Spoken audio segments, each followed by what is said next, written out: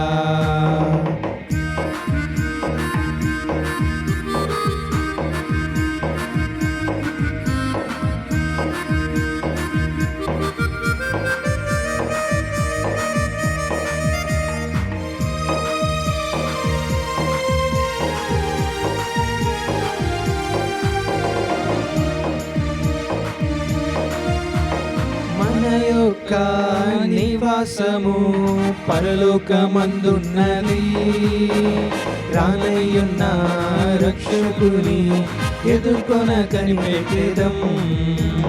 మన యొక్క నివాసము పరలోకమందున్నది, రానయ్యున్న రక్షకుని ఎదుర్కొన కనిపెట్టేదం. ఏ తెగులు నీ గుడారము సమీపించదయ్యా, అపాయమేమియు రానే రాదు, రానే రాదయ్యా. లలలా లలలా లలలా లలలా లలలా లలలా లలలా లలలా లలలా లలలా లలలా లలలా లలలా లలలా. ఏ తెగులు నీ గుడారము సమీపించదయ్యా, అపాయమేమియు రానే రాదు, రానే రాదయ్యా.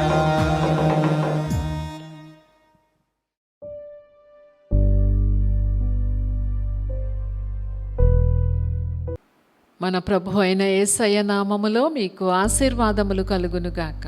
మరో ప్రభు దినమందు మీరున్న చోటికి వచ్చి ఈ విధముగా వాక్య పరిచర్య చేయడానికి కృపనిస్తున్న దేవునికి సమస్తమైన మహిమ కలుగునుగాక. గత కొన్ని వారాలుగా నుండి యేసుక్రీస్తు వారు ఈ లోకములో ఓ నరుడుగా సంచరించినప్పుడు చెప్పిన ఉపమానములు దరిదాపుగా 40 ఉన్నాయి. ఒకదాని వెంట ఒకటి కొన్ని నెలలుగా మనం ధ్యానం చేస్తూ ఉన్నాం. ఉపమానం అంటే చుట్టూ జరుగుతున్న సంఘటనలను, కనబడుతున్న విషయాలను సాదృశ్య రూపకముగా తీసుకొని కనబడని పరలోక సంబంధమైన, అంటే ప్రస్తుతం కనబడని పరసంబంధమైన సత్యాలను బోధించడానికి యేసుక్రీస్తు వారు ఉపమానముల రూపంలో బోధించడం జరిగింది. కొంతమందికి ఇవి అర్థమే అవ్వలేదు. జరుగుతున్న సంగతులు చెబుతున్నట్లుగా వినిపించినా అవి అర్థం అవ్వలేదు. శిష్యులకి అర్థం కానప్పుడు వీటి భావం ఏంటి అని అడిగారు. యేసుక్రీస్తు వారు వారికి తెలియజేయడం జరిగిందండి. దరిదాపుగా ఈ ఉపమానముల అధ్యయనములలో ఇది చివరి ఉపమానమని చెప్పవచ్చును. ఈ ఉపమానాన్ని యేసుక్రీస్తు వారు యెరికో నుండి యెరూషలేమునకు వెళుతూ ఉండగా చెప్పిన ఉపమానం. ఈ ఉపమానము ఎందుకు చెప్పవలసి వచ్చిందో కూడా మనం చూస్తామండి. లూకాసు వార్త 19వ అధ్యాయము 11వ వచనము నుండి 27వ వచనము వరకు ఉపమానాన్ని మనం చూస్తాం. అయితే ఉపమానము చెప్పడములో గల యేసయ్య ఉద్దేశాన్ని మనం ముందుగా చూద్దాం. వారు ఈ మాటలు వినుచుండగా తాను యెరూషలేమునకు సమీపమున ఉండుట వలన దేవుని రాజ్యము వెంటనే అగుపడునని వారు తలంచుకొనుట వలనను ఆయన మరి ఒక ఉపమానము చెప్పెను. ఒక ఉపమానం చెప్పారు, మరలా ఇంకొక ఉపమానం చెబుతున్నారు. ఆనాడు అనేక మంది యూదులు ఇశ్రాయేలీయులకు రాజ్యము పునరుద్ధరించబడుతుంది అన్న ఎక్స్పెక్టేషన్తో ఉన్నారు. ముఖ్యముగా మెస్సయ్య వచ్చినప్పుడు అది జరుగుతుందని నమ్మారు. యేసయ్యను వెంబడిస్తున్న వారిలో కొంతమంది యెరూషలేమునకు వెళుతున్న యేసుక్రీస్తు వారిని చూసి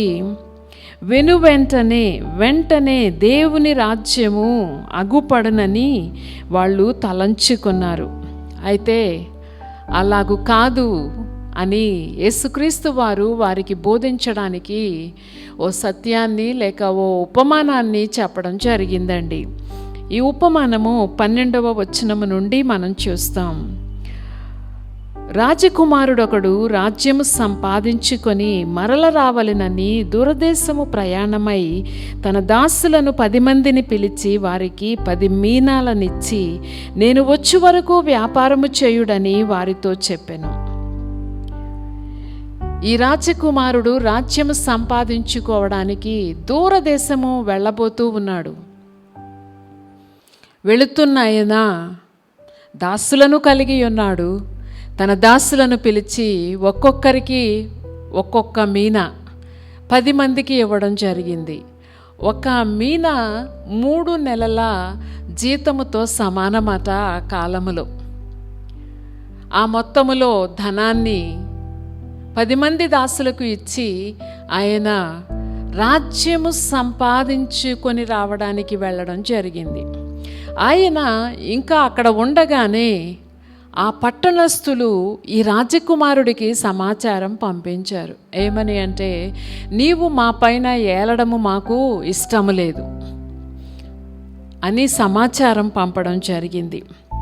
ఎందుకని అంటే ఆ పట్టణస్థులు అతన్ని ద్వేషించారు అని మనం చూస్తూ ఉన్నాం 14వ వచనములో. అయితే ఆ రాజకుమారుడు వెళ్ళిన పని సఫలత చెందింది. రాజ్యాన్ని సంపాదించుకోవడం, కిరీటదారుడు అవ్వడం జరిగింది. చెప్పినట్లుగానే తిరిగి రావడము జరిగింది. వచ్చిన తరువాత మొట్టమొదట ఈ రాజకుమారుడు రాజు చేసిన పని ఏంటిది అని అంటే, ఇచ్చిన 10 మీనాల సంగతి ఆయన తెలుసుకోవాలనుకున్నాడు. ఆ 10 మంది దాసులను పిలవనంపించాడు. అయితే 3 దాసులను గూర్చి మనం ఇక్కడ చదువుతామండి. మొదటివాడు వచ్చి చెబుతాడు, అయ్యా మీరు 1 మీనా ఇచ్చారు కదా, ఇప్పటికి నేను 10 మీనాలు సంపాదించాను. సంపాదించిన ఆ దాసుణ్ణి చూసి రాజుగారికి చాలా సంతోషం వేసింది. సంతోషం వేసిన ఆయన అంటాడు, నువ్వు 10 పట్టణముల మీద అధికారివయ్యుండు. రాజు కదా, రాజ్యం ఉన్నది. ఆయన తలుచుకుంటే ఇవ్వలేనిదేముంటుంది, కొదువ ఏముంటుంది. చక్కగా వ్యాపారం చేసిన దాసుడు 10 పట్టణముల మీద అధికారివిగా ఉండమని చెప్పడం జరిగింది. అలాగే మరొక దాసుడు వస్తాడు. అతను చెబుతాడు, అయ్యా మీరు 1 మీనా ఇచ్చారు కదా, నేను 5 మీనాలు సంపాదించా. అప్పుడు రాజుగారు అతనిని మెచ్చుకుంటాడు. అతనిని మెచ్చుకున్న మాటలు మనం ఈ లేఖన భాగంలో చూద్దామా. 18వ వచనం, అంతటా 2వ వాడు వచ్చి, అయ్యా నీ మీనా వలన 5 మీనాలు లభించెననగా అతడు నీవును 5 పట్టణముల మీద ఉండుమని అతనితో చెప్పెను. 5 పట్టణాల పైన అధికారిగా ఉండమని చెప్పడం జరిగింది. సంపాదన కొద్దీ, సామర్థ్యము కొద్దీ అధికారాన్ని ఇవ్వడం జరిగింది. మొదట పని, సామర్థ్యపు పరీక్ష, ఆ తరువాత అధికారము. ఈ అధికారాన్ని రాజుగారి వలన ఇతను పొందుకున్నాడు. తరువాత మరి ఒక దాసుడు వచ్చాడు. ఆ దాసుడు పై ఇద్దరిలాగా కాదు చెప్పింది, మీరు 1 ఇచ్చారు నేను 2 సంపాదించే, అది కాదు. అతను తన రాజుని, ఆ రాజుగారి లక్షణాలను తప్పుపడుతూ ఉన్నాడు. నువ్వు పెట్టని చోట ఎత్తుతావు, విత్తని చోట కోస్తావు, అందుకని నేను నీవిచ్చిన మీనాన్ని రుమాలులో చుట్టి పక్కన పెట్టా, ఇదిగో తీసుకో అని చెప్పడం జరిగింది. అందుకు ఆ రాజుగారు, మంచిది, నువ్వు దీనిని కూడా పోగొట్టేలా అసలన్నా ఇచ్చావు అని అనలేదండి. ఆ రాజుగారికి ఈ దాసుడు చేసిన పని అస్సలు నచ్చలేదు. నచ్చక ఆయన చెప్పిన మాట ఏంటిదనుకున్నారు? 22వ వచనం, అందుకతడు, చెడ్డదాసుడా, నీ నోటి మాటలను బట్టియే నీకు తీర్పు తీర్చుదును. నేను పెట్టని దానని ఎత్తువాడను, విత్తని దానిని కోయువాడనైన కఠినుడు అని నీకు తెలిసి ఉండగా నీవెందుకు నా సొమ్ము సహకారుల యొద్ద నుంచలేదు? అట్లు చేసి ఉండిన ఎడల నేను వచ్చి వడ్డీతో దానిని తీసుకొందునే అని వానితో చెప్పి 24వ వచనం, వీని యొద్ద నుండి ఆ మీనా తీసివేసి 10 మీనాలు గలవానికి ఇయ్యుడని దగ్గర నిలిచిన వారితో చెప్పెను. ఇతను గూర్చి ఒక 5 వచనాలు ఉన్నాయి. ఈ చెడ్డదాసుడు, నిందించే మనసు కలిగిన వాడు, సోమరివాడు, ఇతనిని గూర్చి కొన్ని వచనాలే వ్రాయబడి ఉన్నాయి. నువ్వెందుకు నా గూర్చి తెలిసినప్పుడు సహకారుల యొద్ద దానిని ఎందుకు పెట్టలేదు? ముందు అసలు తీసుకోకుండా ఉండాల్సింది కదా. తీసుకున్నాడు. తీసుకున్నాక ఇవన్నీ చెబుతూ ఉన్నాడు సాకులు. అప్పుడు రాజుగారు అంటున్నాడు, సహకారుల యొద్ద పెడితే పోయేది కదా, ఎంతో కొంత ఫలం వచ్చేది అని తన ప్రక్కనున్న తన దాసులతో ఈ రాజుగారు అంటాడు, ఆ ఒకటి కూడా తీసేసుకుని తన దగ్గర నుంచి 10 కలిగిన వాడికి దీనిని అప్పగించు అని. అయితే ఈ రాజుగారితో మాట్లాడగలిగిన అవకాశాన్ని కలిగిన వాళ్ళు, ఆయన దాసులు అడుగుతారు, అయ్యా వీడి దగ్గర ఉన్నది ఒకటే, అతని దగ్గర ఉన్నాయి 10 మీనాలు, అతనికే ఎందుకు ఈ ఒకటి కూడా ఇస్తే ఇతనికి ఏమీ ఉండవు కదా అని. అప్పుడు ఆ రాజుగారు అంటాడు, కలిగిన వానికి ఇవ్వబడును, లేని వానికి కలిగినదియు తీసివేయబడును అని ఆయన చెప్పడం జరిగింది. 26వ వచనములో, కలిగిన ప్రతి వానికి ఇయ్యబడును, లేని వాని యొద్ద నుండి వానికి కలిగినదియు తీసివేయబడును. లేనివాడంటే ఏంటిది? ఏది పొందుకున్నాడో అది ఉంది, తనకంటూ ఏది లేదు, తానంటూ ఏది సంపాదించలేదు, కాలాన్ని దుర్వినియోగం చేసి శక్తిని దుర్వినియోగం చేసి ఉన్నాడు. అందుచేత తనకంటూ ఏదీ లేదు. లేని వాని దగ్గర నుంచి తీసివేయబడి ఉన్నవానికి ఇవ్వబడుతుంది అని ఈ రాజుగారు చెప్పడం జరిగింది. దాని తరువాత 14వ వచనంలో మనం చూసాం కదా, ఆయన ఏలడం ఇష్టం లేదని కబురు పంపించారు కొంతమంది. వారి సంగతి ఇక చూస్తున్నాడు రాజుగారు. ఏంటా సంగతి అని అంటే 27వ వచనములో, మరియు నేను తమ్మును ఏలుటకు ఇష్టము లేని నా శత్రువులను ఇక్కడికి తీసుకొని వచ్చి నా ఎదుట సంహరించుడని చెప్పాను. ఈ ఉపమానం అంది మిలేనియల్ కింగ్డమ్ ఆఫ్ గాడ్ను గూర్చి తెలియజేస్తుంది. యేసుక్రీస్తు వారి 1000 ఏండ్ల రాజ్య పరిపాలన తెలియజేస్తుంది. ఆనాడు కొంతమంది అనుకుంటున్నట్లుగా వెనువెంటనే యేసుక్రీస్తు వారు అక్షరార్థమైన రాజ్యాన్ని స్థిరపరచడానికి, నెలకొల్పడానికి రాలేదు. అయితే ఈ ఉపమానములో చెప్పబడిన రాజకుమారుడు దూరదేశము వెళ్ళి తిరిగి వచ్చినట్లుగా యేసుక్రీస్తు వారు పునరుత్థానుడై ఆరోహణుడై ఉన్నాడు. దురదేశము వెళ్ళినట్లుగా ఆయన తిరిగి రాబోతూ ఉన్నాడు. ఆయన 2వ రాకడ అది. ప్రజలు అనుకున్నట్టు కాదు. ప్రభువు ఈ సత్యాన్ని తన శిష్యులకి నేర్పించాలని ఉద్దేశిస్తూ ఉన్నాడు. ఎవరైతే యేసుక్రీస్తు వారిని, ఆయన రాజ్యమును, ఆయన పరిపాలనను, ఆయన ఇచ్చిన రక్షణను నిరాకరించి మాకు అవసరం లేదు అన్నారో వారికి ఆయన తీర్పు తీర్చబోతూ ఉన్నాడు. వారిని ఆయన నా శత్రువులు అని చెప్పడం జరిగింది. ఈ శత్రువులకి సంహరణ జరగబోతూ ఉంది అని మనం చూస్తూ ఉన్నాం. యేసుక్రీస్తు వారి కాలమును గూర్చి మనం యోచన చేసినట్లయితే గనుకండి, ఆనాడు యూదులు యేసుక్రీస్తు వారిని మెస్సయ్యగా అంగీకరించలేదు, రక్షకుడుగా వాళ్ళు ఒప్పుకోనూ లేదు. ఇతను కాదు అని చెప్పారు. ఇతను వడ్లవాని కుమారుడు కాడా, ఇతను కాదు మెస్సయ్య, పైపెచ్చు ఆయనను ఇతను దయ్యములు పట్టినవాడు అంటూ దూషించడం కూడా చేశారు. ఆనాడు యేసుక్రీస్తు వారు వాటన్నిటినీ విన్నారు.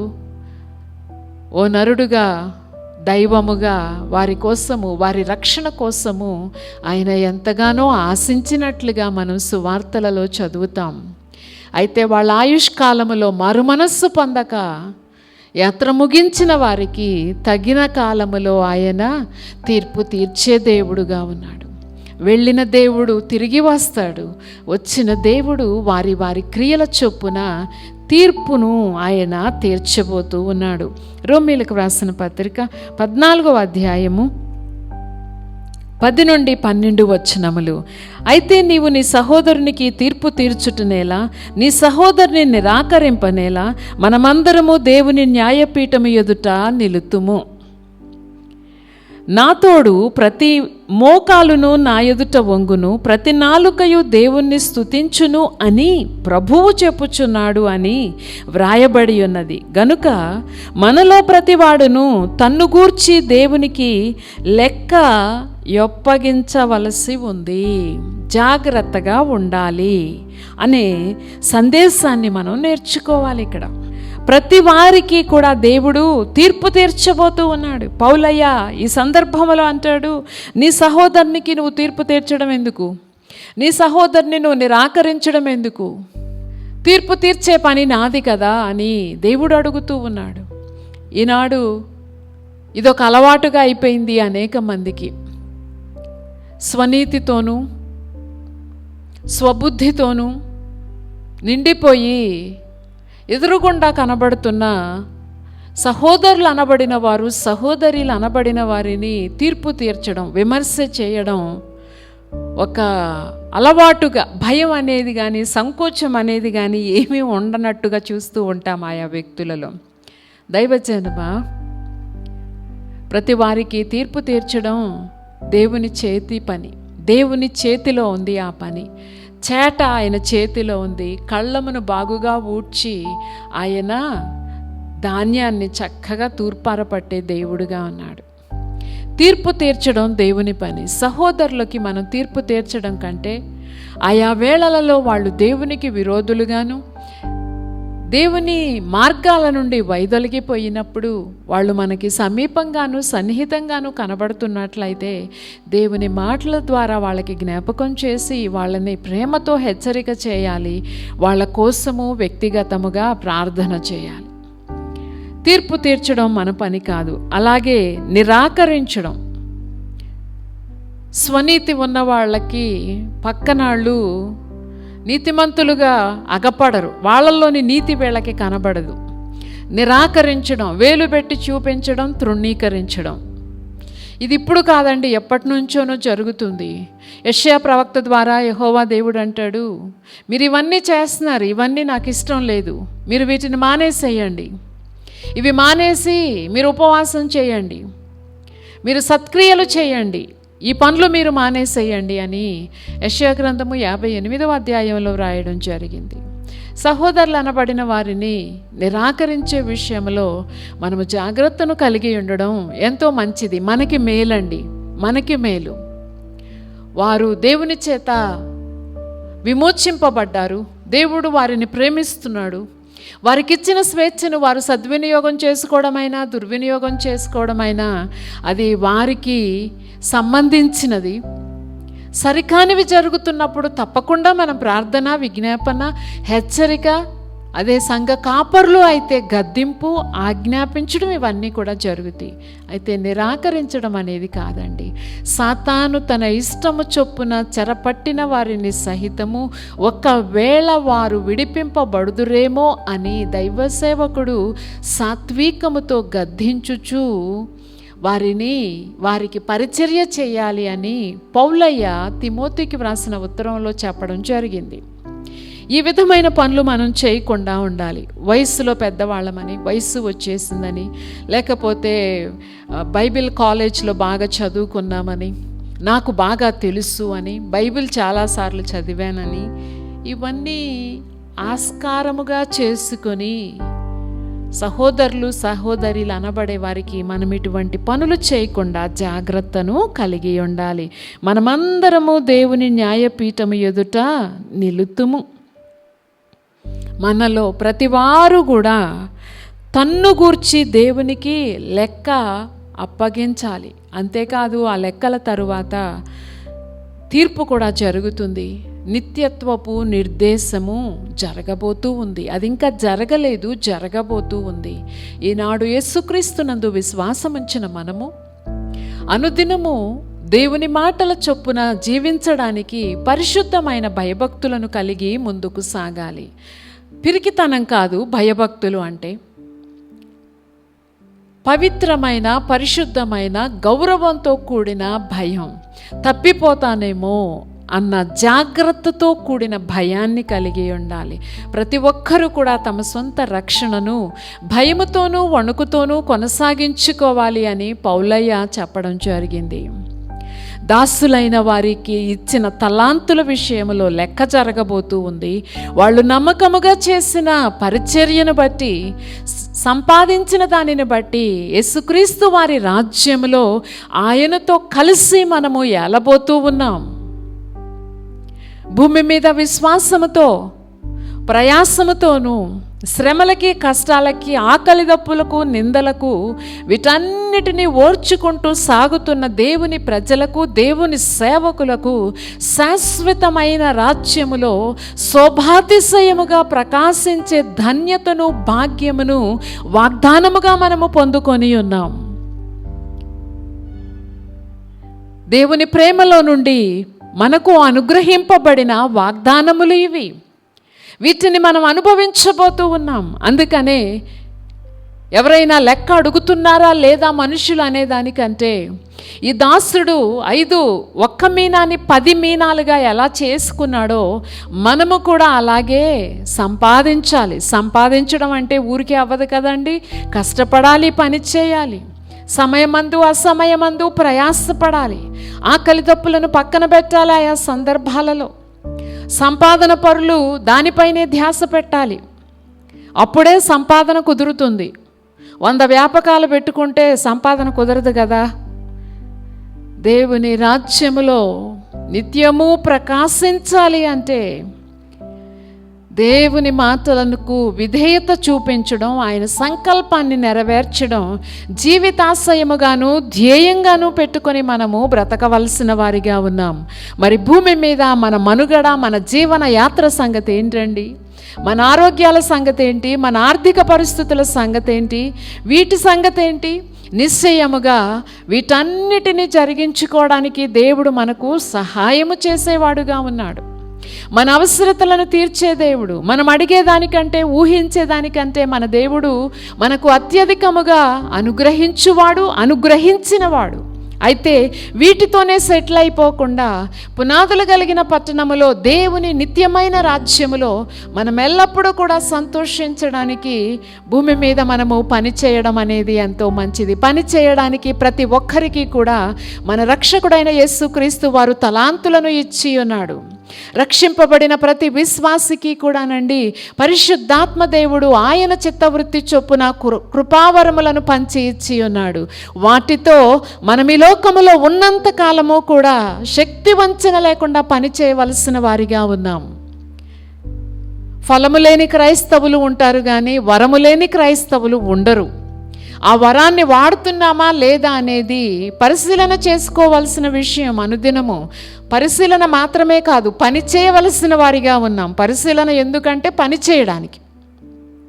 లెక్కలు వేసుకుని పుస్తకాన్ని మూసేసినట్టుగా మనకిష్టమైంది మనం చేసుకుంటూ వెళ్ళడానికి కాదు సుమండి. ఈ జీవిత యాత్రలో దేవుడు మనకిచ్చిన తలాంతులతో పనిచేయడానికి మనము కార్యోన్ముఖులమైనప్పుడు, మనము ఆసక్తితో పనిచేస్తున్నప్పుడు మనల్ని చూస్తున్న మన బిడ్డలు, మరెంతో మంది మన చుట్టూ ఉన్నవారు ఆ విధముగానే తమ జీవితాలు ముందుకు సాగడానికి యోచన చేసుకుంటారు. మనము వారికి ప్రోత్సాహాన్ని ఇచ్చిన వారిగా కూడా ఉంటాం. లెక్కలు తప్పకుండా చూడబడతాయి. దేవుని బిడ్డ రక్షింపబడేంత కాలమైంది? పరిశుద్ధాత్మని వలన నువ్వేమి తలాంతులు పొందుకున్నావని నువ్వు అనుకుంటున్నావు? ఏ వరాలు పొందుకున్నావు? వాటిని వాడుతున్నావా? అనుదినము వాడాలి, వాడాలి. భూమి మీద మనం ఉండగా వాడుకోగలం, వాడాలి. ఒక కాలం ఉంది, అప్పుడు వరాలతో వాడే శక్తి లేక వాడే పరిస్థితులు ఉండవు. దేవుని బిడ్డ దేవుడు నీకు ఇచ్చిన వరాలతోనూ తలాంతులతోనూ పనిచేసి ముందుకు సాగడం అనేది నీకు నీ కుటుంబానికి ఎంతో ఆశీర్వాదకరంగా ఉంటుంది. నాకు నా కుటుంబానికి ఎంతో ఆశీర్వాదకరముగా ఉంటుంది. భూమి మీద ఆయనతో కలిసి మనం సహించిన వారమైతే, పనిచేసిన వారమైతే ఆయనతో కలిసి మనము ఏలబోతూ ఉన్నాం.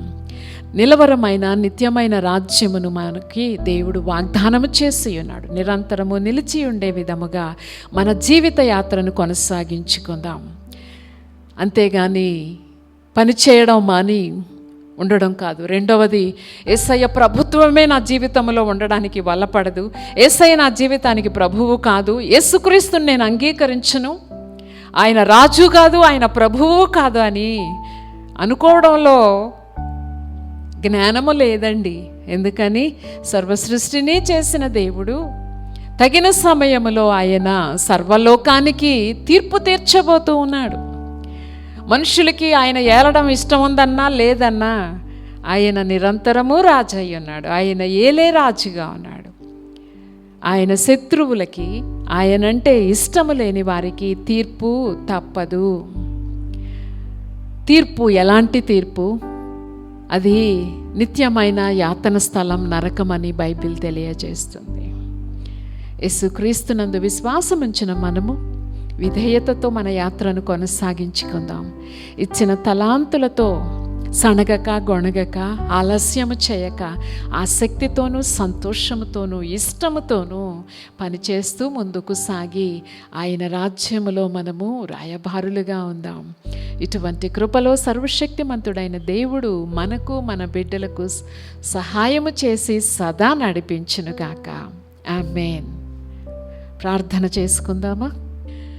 మహిమాన్వితుడు అయిన తండ్రి, కృతజ్ఞతాస్తుతులు వందనాలు చెల్లిస్తూ ఉన్నాం. మానవులు ఎప్పుడూ మితమైన ఆలోచన గ్రహింపు కలిగిన వారిమే. ఏ తరములోనైనా మీ బిడ్డలైన వారికి అవసరమైన సంగతులను అవసరమైన సమయములో తెలియజెప్పే ఉన్నతమైన ప్రేమను కలిగిన యేసయ్య, కృతజ్ఞతాస్తుతులు వందనాలు. మీరు తిరిగి వచ్చే వేళలలో ఉన్నామని మేము నమ్ముతూ ఉన్నాం. మీరు మాకిచ్చిన తలాంతులతో మేము పనిచేస్తూ మీ రాక కొరకు కనిపెట్టుకునే వ్యక్తులుగా మేముందుముగాక, కుటుంబములుగా సంఘములుగా మేముందుముగాక. మీ రాక మాకు గొప్ప సంతోషాన్ని తీసుకొని వచ్చునుగాక. రాజ్యమును తీసుకొని వచ్చే దేవా, రాజ్యాధికారముతో తిరిగి రానయ్యున్న యేసయ్య, మేము మీ సన్నిధానములోనికి సంతోషముతో వచ్చినట్లుగా మా అనుదిన యాత్ర మీ చిత్తానుసారమైనదై ఉండునుగాక.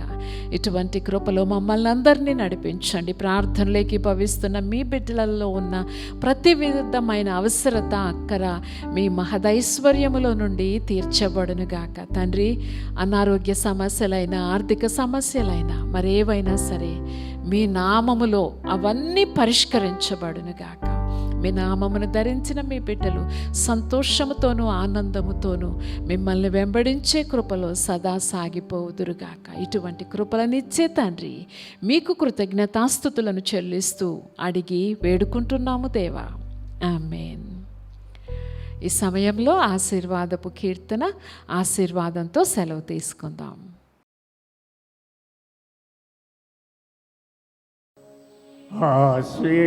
ఆశీర్వదించుము దేవా, ఆదరణ నీవే ప్రభువా, అనుదినము నీ కృపయే చాలు, అనుక్షణము నీకే మా స్తుతులు. ఆశీర్వదించుము దేవా,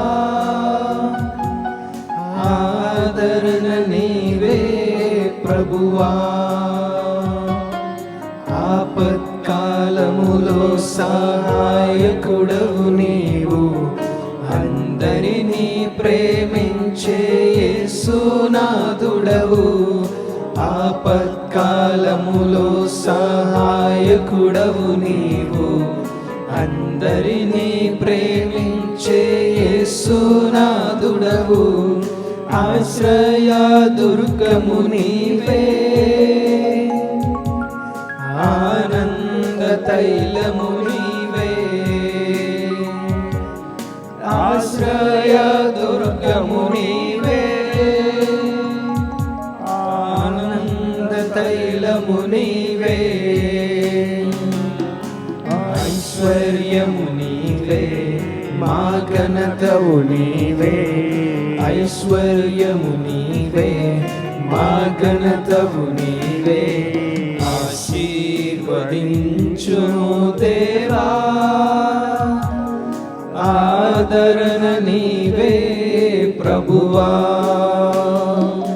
నీయందు భయభక్తుల కలవారి ఎడల దయచూపుచున్నావు తరముల వరకు, నీయందు భయభక్తుల కలవారి ఎడల దయచూపుచున్నావు తరముల వరకు, నీయందు భయభక్తుల గలవారి పిల్లలు, నీయందు భయభక్తుల గలవారి పిల్లలు, నీరు కట్టు తోటవలే బహుగా ఫలింతురు, నీరు కట్టు తోటవలే బహుగా ఫలింతురు, ఆశీర్వదించుము దేవా, ఆదరణ నీవే ప్రభువా, తొట్టిల్లనీయవు మా పాదములను, తోడై నీడై మా త్రోవకు వెలుగై, తొట్టిల్లనీయవు మా పాదములను, తోడై నీడై మా త్రోవకు వెలుగై, కాపాడుచున్నావు కను పాపవలెను, కాపాడుచున్నావు కను పాపవలెను, కడవరకు విడువకను నడిపించెదవు, కడవరకు విడువకను నడిపించెదవు, ఆశీర్వదించుము దేవా, ఆదరణ నీవే ప్రభువా. హల్లెలూయా. ఆశీర్వాదం తీసుకుందాం. మన తండ్రి అయిన దేవుని ప్రేమ, ఆయన కుమారుడైన యేసుక్రీస్తు వారి యొక్క కృపయు, పరిశుద్ధాత్మ యొక్క అన్యోన్య సహవాసము ఇప్పుడు ఎల్లప్పుడూ కూడి ఉన్నటువంటి సంఘమునకు, అలాగే సత్యవాక్యాన్ని సరిగా అందించుతున్నటువంటి తన దాసురాలకు ఆయన కృప సదా తోడయుండి నడిపించునుగాక. ఆమేన్. మిమ్మల్ని అందరినీ దేవుడు దీవించి ఆశీర్వదించునుగాక.